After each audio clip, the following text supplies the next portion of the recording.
Hey everyone, it's Kandace and Sher with Processing Trauma Out Loud.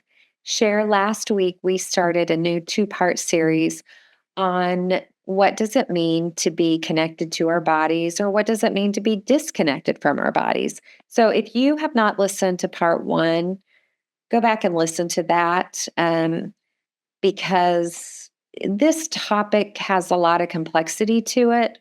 We're not experts, but we are bringing our understanding of it and how it's making a difference in our own healing journey. And so, Share, today we're going to talk a little bit around the idea of that when we're disconnected from our body, we are living in patterns of survival. So, to be connected to our body, it's we have to stop betraying what our body knows, the wisdom of our body, and we have to break out of those survival patterns that we um, developed through childhood trauma. Can you break that down a little more simply, please? Yeah, it's so good and it's so important. And I'll just even encourage our listeners, go back and listen to that 2 or 3 times, maybe even write it down. We get stuck in survival modes because of our trauma.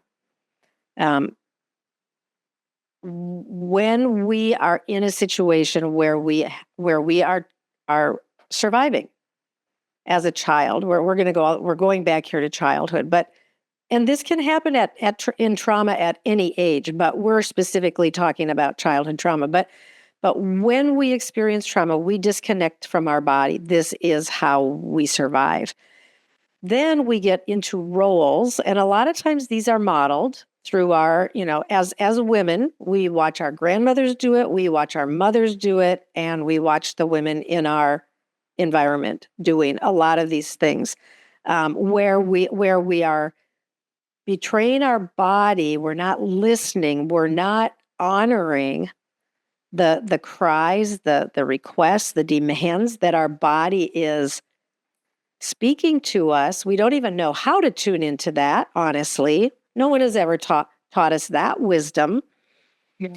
And so we just keep saying no to what our body is asking for. And I will say what our body is desiring for our health and for our well-being. And we keep going through these roles that are roles of survival. And honestly, survival keeps us alive. Like, it's a good thing. I'm glad for survival.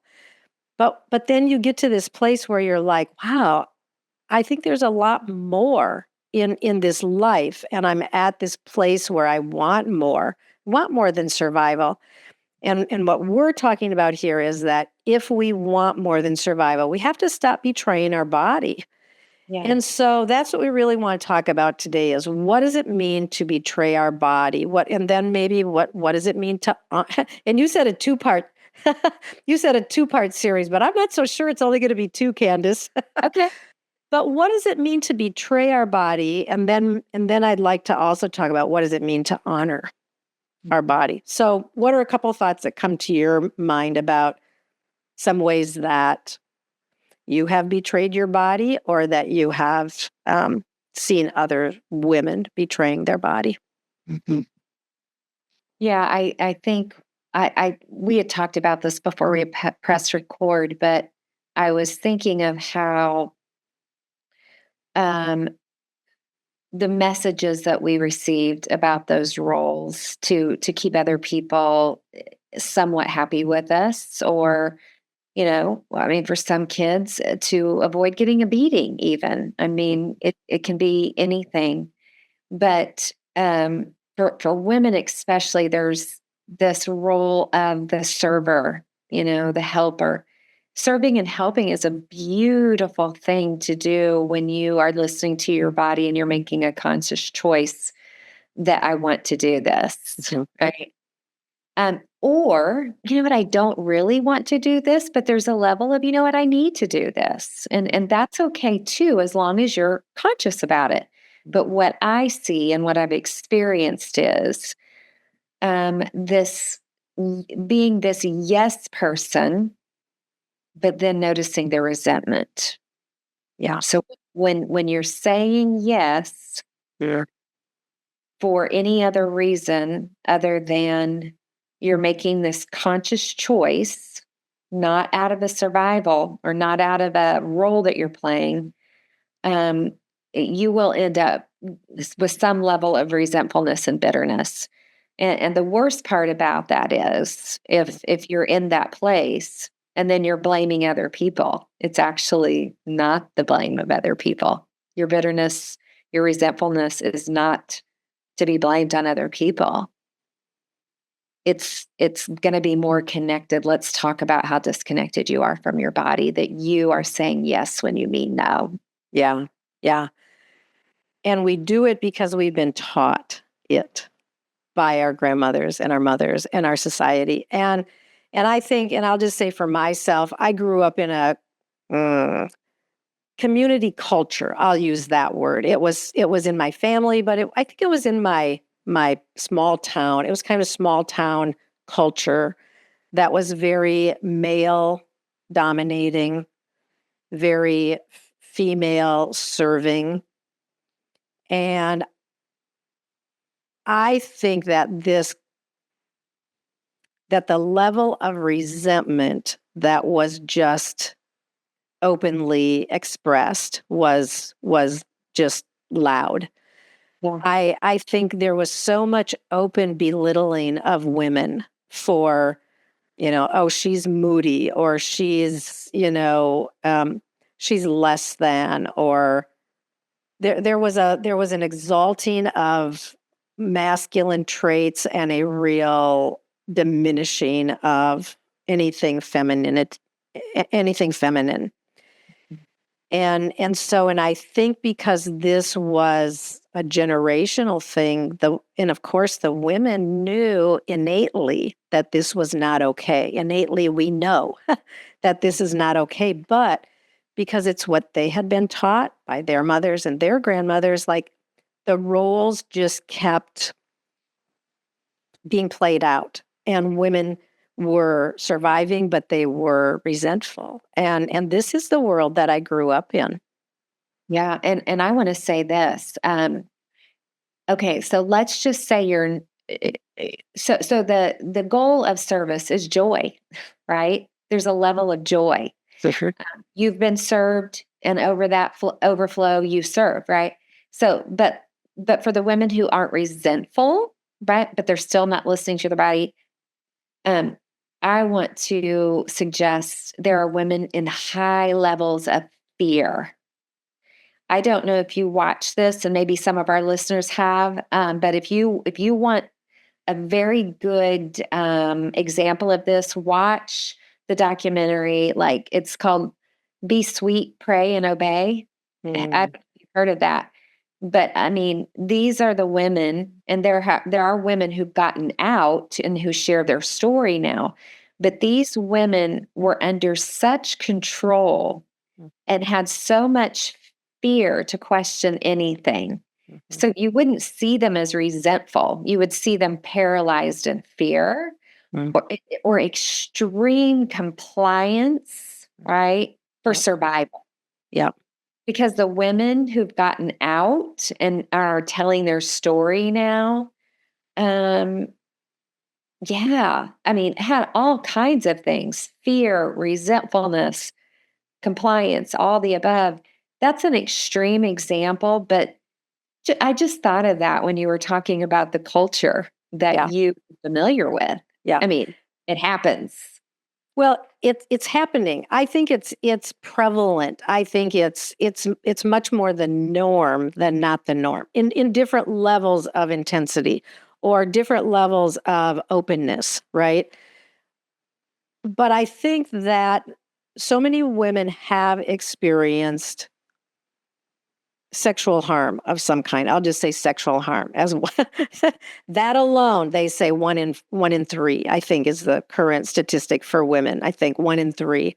Then you put on top of that childhood neglect or other forms of abuse. So, like, if childhood trauma causes us to disconnect from our bodies, we will then continue to form relationships with people who keep us in these same patterns. Until someday we wake up or we have an awakening, we have an awareness, we see someone who's living differently, or we hear someone talking about things in a different context, and we begin to wonder, could there be something different? Could there be something more? As we begin to experience some healing of our childhood trauma, and we start to recognize, like, wow, this is a survival pattern, and I don't think I want to be stuck in that anymore. But what does it mean to not be stuck in it? And these are all places where we're going to enter more health, more healing, more freedom through how do we listen to our body? And coming back to what we named as betrayal, stopping to betray our body by disregarding when our body is saying no, or ignoring intuition, or having a desire to do something that expresses our creativity or our freedom, but then pushing that down and not giving it a place of honor because of fear or lack of time or lack of energy, right, to even go there. And how can we go from these places of betraying our body, which we didn't even get to yet? Like, often when we betray our body, we end up with illness, we end up with pain, we end up with autoimmune diseases. Not always. I am not making a blanket statement that every illness or every pain or every disease is a result of this, but I am a believer that many illnesses and much pain is because we are not listening to our body, and we don't listen to our body because we don't know. We have never been taught. The women in our lives didn't have the wisdom that they could pass to us. So we have to go out and we have to find the women who are wise in these ways and begin to sit at their feet and listen to their teaching and tell our stories and get healing and discover new ways so that we can learn, like, okay, I don't want to betray my body anymore. I don't want to be sick. I don't want to be in pain. I don't want to be resentful. How do we begin to honor our body? And we still have a few minutes. I'd like to talk a little bit about this, Kandace. Like, what are some ways that unless you have more to say about that, because I'm kind of turning the direction. Anything else you want to say about that before I love hearing your passion around this, because I'm going back to our very first or our last episode of 2024. You said you have a desire to be connected to your body. So I'm hearing this passion in your voice as you're talking about this. And the only thing I want to say about that before we go into honoring our body, which maybe we can just do a part 3. I think that would be wise, because I think there's lots of ways we can do that.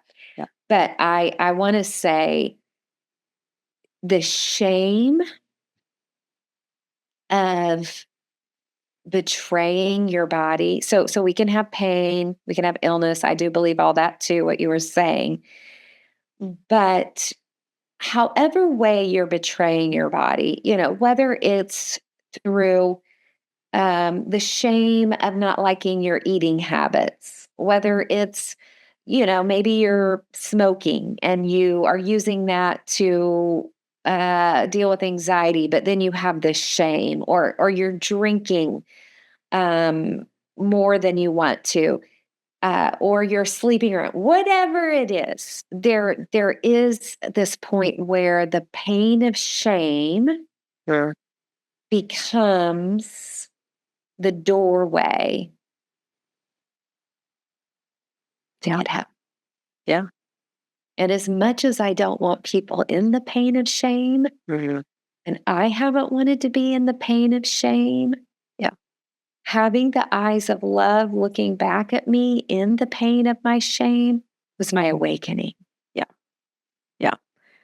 In our healing, it wakes us up. It shocks us. It's shocking to be met with love when we have just exposed some of the places of our deepest shame.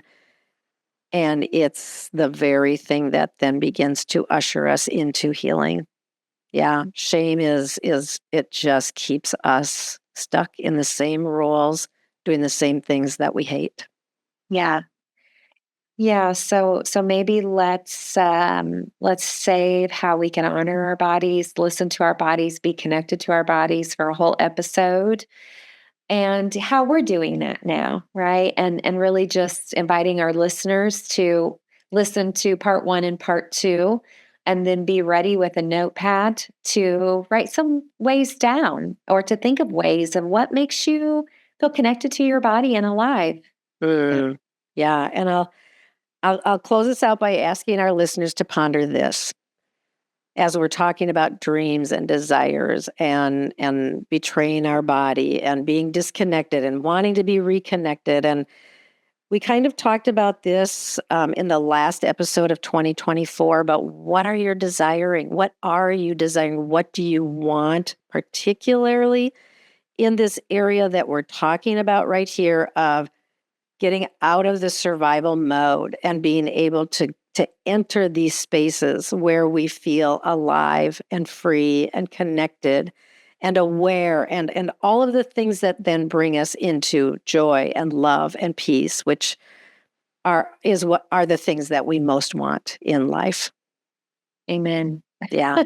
Hey. Yeah. Good discussion again. And yeah, we will resume with ways that we can be connected to and honor our bodies. Yeah, can't wait. And I'm looking forward to even just pondering this myself too, Kandace. So yeah, Mm. good. And love you, friend. Love you too.